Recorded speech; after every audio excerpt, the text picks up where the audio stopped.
Hello learners of all ages, my name is Mr. Montgomery. I teach 4th and 5th grade math, and today we're going to be learning about factors, primes, and composite numbers. Now we're getting into the beginning steps of fractions, and to understand that we need to understand what factoring, we need to understand what a prime number is, a composite number is, and what neither one would be. So a prime number is any number that can ultimately only be multiplied by 1 and itself. 17 is an example. I can't break down 17 to have something times something is 17 besides 1 times 7. The way that I tell my students is, if you think of the phrasing prime time, it has 2 syllables, so it's only 1 and itself. When it comes to composite numbers, it has more than 2 factors. So meaning that, for example, I have the number 48. I can break down 48 multiple different ways. I can break it down by 2s, I can break it down by 4s, I can break it down by 6s and 8s. So I can break this down a bunch of different ways. And one of the ways that we're going to be looking into in a little bit is something called a factor tree. But the last one is neither. If your number is 1, 1 is not considered prime or composite, because if you think about it, 1 times itself is a prime, and then it's composite. It's a whole slew of things where we're just going to call 1 neither. Now, when we're getting into a factor tree is just one method of trying to factor out or break down a number into its simplest form or simplest pieces. So I have 48. I could break it apart by larger numbers or smaller numbers, but I'm going to start with larger numbers. I will go 6 times 8, because 6 times 8 is 48. Well, 6 and 8 both can be divided by 2. 6 can be divided by 3, 8 can be divided by 4. So both these numbers are not prime numbers yet. We're going to keep going until all the numbers at the bottom of our factor tree are prime numbers. So I'm going to break 6 down into 2 times 3. And I'm going to break down 8 into 2 times 4. And I'm going to put a multiplication symbol down here. So I have 2, 3, 2, and 4. Well, 2 can't be broken down anymore because it would be 1 times itself. 3 can't be broken down anymore because it's 1 times itself. 2 again cannot be broken down because it's 1 times itself, but 4 can be broken down one more time. So 2, it's going to stay by itself. 3, it's going to stay by itself. 2, it's going to stay by itself, but 4 can be broken down into 2 separate pieces because it's 2 times 2. 2 times 2. And now we're going to take this information and state what the prime factorization is. I'm going to start with my smallest number, which is 2. Well, I have 1, 2, 3, 4. I can write it as this: 2 times 2 times 2 times 2. And then my next number is times 3. I put them from smallest to largest. But this is a lot of 2's in a row. I could say 2 to the 1, 2, 3, 4th power.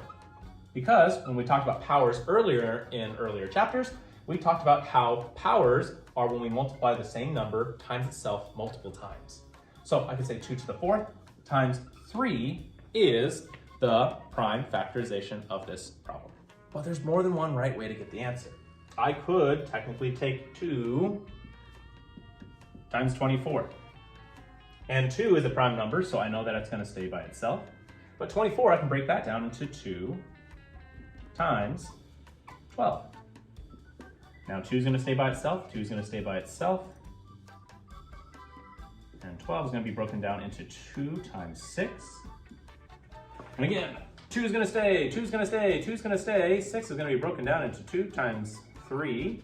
That's going to be a 2, that's going to be a 2, that's going to be a 2. Notice how I have the same 2 times 2 times 2 times 2 times 3. 1, 2, 3, 4. And then 1, 3, 2 to the 4th times 3.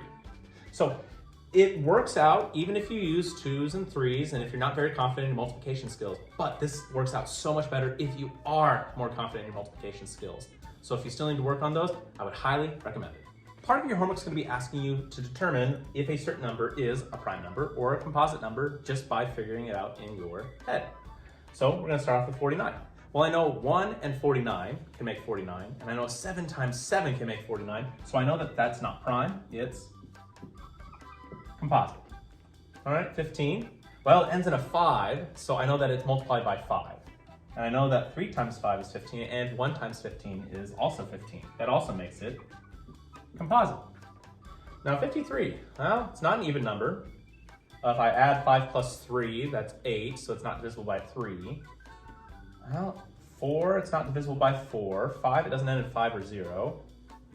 6, it's not divisible by 2 or 3. You could try 53 divided by 7.